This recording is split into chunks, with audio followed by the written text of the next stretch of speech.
Sveicināti jūsu mājās! Šodien mēs aicinām doties nelielā ekskursijā uz Mārcienes pamatskolu, kur kopā ar pirmklasniekiem mācīsimies, kādi dzīvnieki dzīvo savvaļā, kādi dārzeņi liek raudāt un vai gailenes zied ar dzelteniem ziediem. Pateicoties dalībai Labo darbu konkursā, Mārcienes pamatskola ir ieguvusi savā īpašumā dažādas spēles, termometru, mikroskopu un pat saules sistēmu. Bet atgriežoties Rīgā, mēs ciemosimies organizācijas Sustento 10 gadu jubilejas svinībās.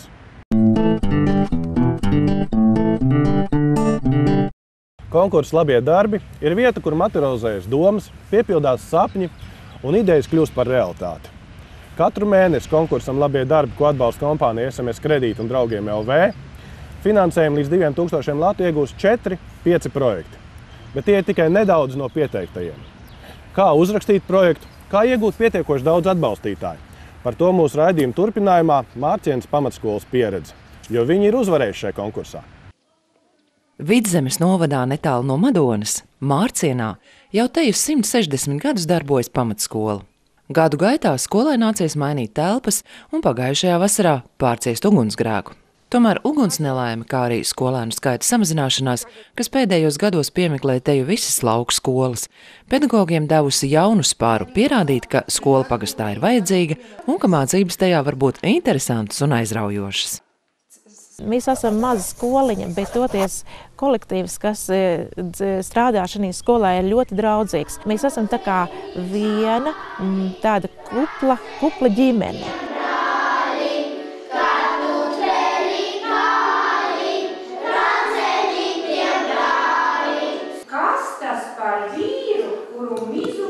Gauži jāraud.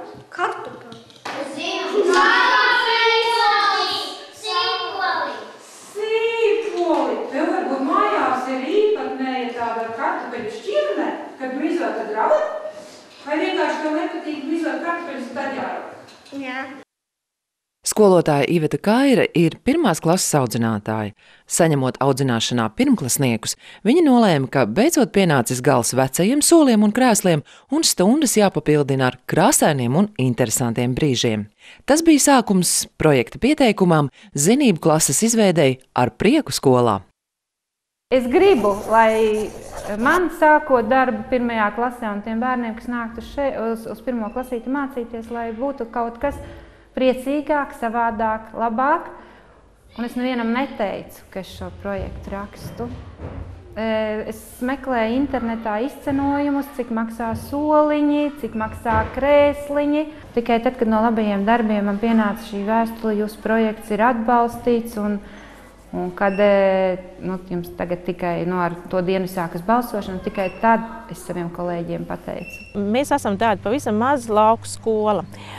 Un tad, kad paskatījāmies iepriekšējos rezultātus, mēs secinājām, ka, lai varētu vinēt šī projektā, mums ir jāsavāc vismaz 4000 balsis. Ko nozīmē mazai lauku skolai savākt 4000 balsis? Mārcienā dzīvo apmēram 1000 iedzīvotāju. Ar to vien būtu par maz. Tāpēc tika izveidots plāns, kas paredzēja dienā savākt vismaz 100 balsis. Visvairāk mēs apmeklējām lielveikalu Maksima un uzrunājām visus klātesošos, kas nāca iepirkties. Apbrīnojami ir tas, ka mūs atbalstīja arī jaunieši, Madonas jaunieši, jo tās bija vasaras brīvdienas. Un viņi teica, mums neko nevajag, nekādas samaksas, bet mēs jums palīdzēsim. Viņi nāca ar saviem portatīvajiem datoriem, izmantoja modēmiem, un tā kopā mums izdevās. Bija mums arī tādi kuriozi gadījumi, ka mēs stāvējām un prasījām šo balsu, mums bija ar mieru naudu mest. Kad teica, kad mēs varbūt vai jums tādu kastīti vajag un mēs jums iemetam, ja? Un tad mēs tā rēķinājām, tie, kas cilvēki šādi piedāvāja, varbūt jums kaut kur, jo mēs neņēmām šo naudiņu. Ja, tad mēs, es nezinu, jau kādus 100 būtu šādi savākuši. Lai arī cik labs, interesants un atbalstāms būtu projekts, tas ir tikai sākums ceļā uz uzvaru. Jo, lai saņemtu finansējumu, par tā nepieciešamību jāpārliecina ne tikai radi un draugi. Tāpēc Mārcienes skolas skolotājs balsot aicināja arī bibliotēkas apmeklētājus un šlāgeraptaujas koncertu skatītājus. abrīnu arī to šo cilvēku atsaucību, ar kādu viņi azarti. Jā, mēs esam lauku skolai, mazai lauku skolai, to visu vajag. Jā, mēs, ja kaut ko vēlamies, tad atbalsts ir.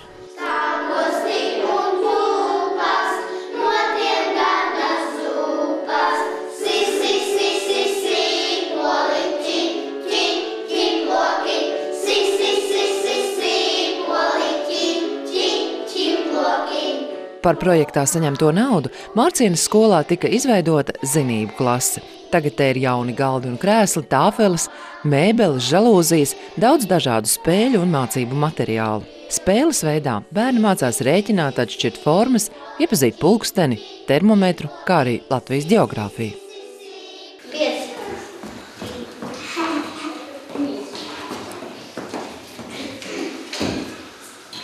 Kas ir Latvijas galvaspilsēta? Rīga. Starpbrīžu spēlēm spēles visādas, pa komandām, paslēpes. Un stundās? Stundās mācamies. Baigi skaļi brēcam. Vieglo jau ir latviešu valoda. Tā ir viegla, tik dažreizēm no galvas tas nav viegli. Matemātikā tā grūtāk ir. Mācību procesā, ja tiek izmantotas spēles, tās bērnam paliek vairāk atmiņā. Un ļoti spilgts piemērs ir pulksteņa apguve. Ja ir tikai skolotājam pulkstenis priekšā un tikai viņš māca, tad netik ļoti aizķerās viņam, cik tas ir pusstunda un cik ir pilna stunda. Spēles jau nav domātas vienam gadam. Ļoti daudz spēles ir tieši 4. klasē dabas zinībām. Jo es sapratu, ka mēs skola par saviem līdzekļiem nekad nenopirksim saules sistēmu, nekad mēs nenopirksim mikroskopu. Un arī šīs te daļu spēles un reizrēķina spēles. Man bija grūts uzdevums.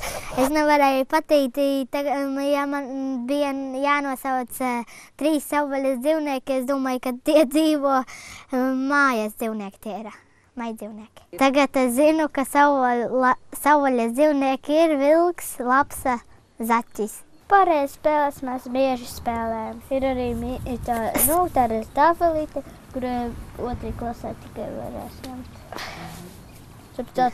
Skelets ir jāliek vēl. Un meitenīte ir mīklas minēšanas, ne? Jā. Vēl var spēlēt un likt tādas podziņas mozaīkas. Pirmais mācību gads zinību klasē pavadīts ar interesi un godam. Tomēr dažas atziņas par mācīšanos ir nemainīgas visos laikos.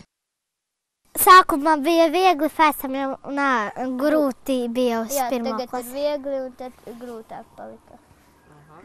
Un tagad man gribas iet uz dārziņu atpakaļ. Jā, tur ir labākas spēles, mums tur palika. Bet es gribēju palikt uz 2. gadu tur.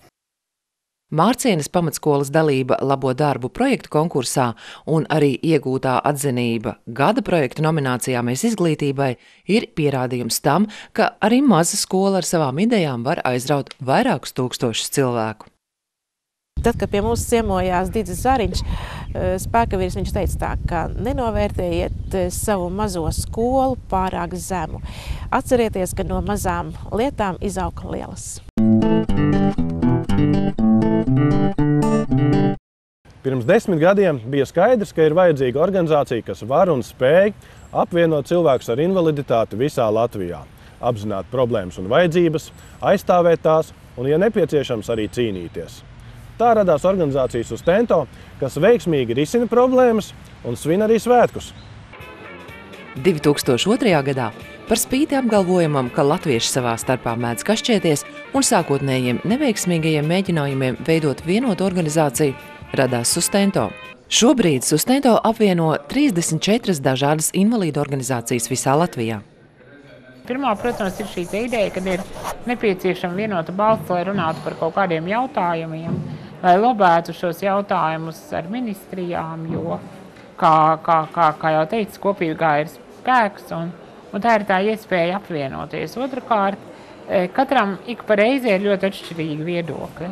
Un tajā brīdī, kad ar šo ļoti atšķirīgo viedokli dažādas organizācijas iet, piemēram, uz ministrijām, tad ministrijas saka, kā beigās mēs neko nesaprotam, drošākais nedaram neko.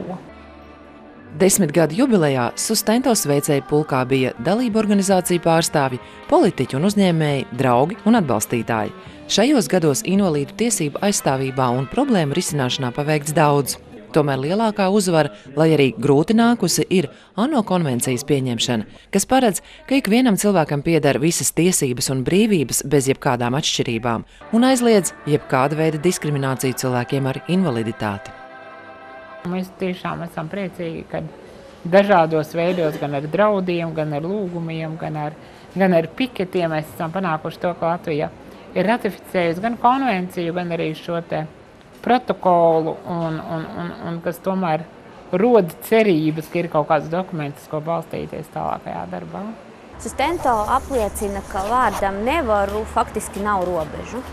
Viņi kāpj tam pāri un jau 10 gadus ļoti sekmīgi. Sustento ir viens no profesionālākajiem sadarbības partneriem Labklājības ministrijai, kas spēja ļoti profesionāli gan pateikt nepatīkamas lietas, ko iespējams ministrija pati neatzītu, gan sniegt eksperta viedokli, gan arī palīdzēt. Tas lauks, kurā mēs strādājam, ir tik milzīgi liels.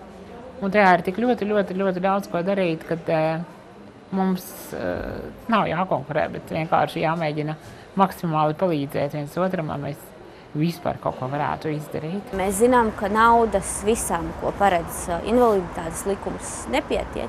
Tad primārais atskaites punkts ir ne tik daudz ierēģu vai politiķu izpratni par to, kam tad būtu jāatvēl šī nauda prioritāri, bet tieši pašiem cilvēkiem, kurus šī problēmas skar, un tādā ziņā Sustento ir vienkārši neaizvietojams partneris. Sustento dzimšanas dienas pasākums ar apsveikumiem, priekšnesumiem un tradicionālajām svecītēm tortē vienlaikus bija iespēja satikties cilvēkiem no dažādām Latvijas vietām un organizācijām. Tā kā Sustento organizācija ir jumta organizācija daudzām Latvijas organizācijām, tad mēs izveidojām savu plakātu mājiņas veidā. Sustento mēs parādījām kā jumtu, zem kura atrodamies arī mēs, Dagda. Un mēs jūtamies droši, ka mums ir labs, tā stabils jumts virs galvas. Parasti mēdz būt tā, ka ir īpaši, kad mēs iegūstam invaliditāti dzīves laikā, ir ļoti grūti pierast pie tā jaunā titula invalīds. Mums tas nepatīk, un cilvēki bieži vien norobežojas no pasaules, ieslēdzās sevī. Var teikt tā kā bruņurupucis, teiksim, kaut kur noslēpjās savā namiņā.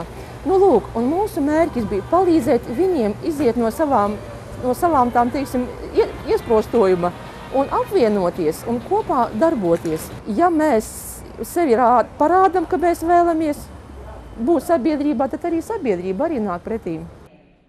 Nenogurstošu darba spāru, spēju pamatot un aizstāvēt savu viedokli, veselību un dzīvesprieku visai Sustento komandai un dalību organizācijām vēl arī raidījumu kopā radošā komanda.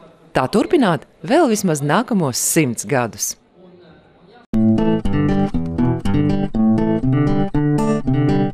Gudrais Salamans reiz sacīja, ka nav nekā jauna šai pasaulē. Un tas ir kā atgādinājums tam, ka kopā mēs varam paveikt lielas lietas, kas kļūst par gandarījumu gan sev, gan citiem. Tā, šis bija raidījums kopā, un tiekamies jau nākamreiz.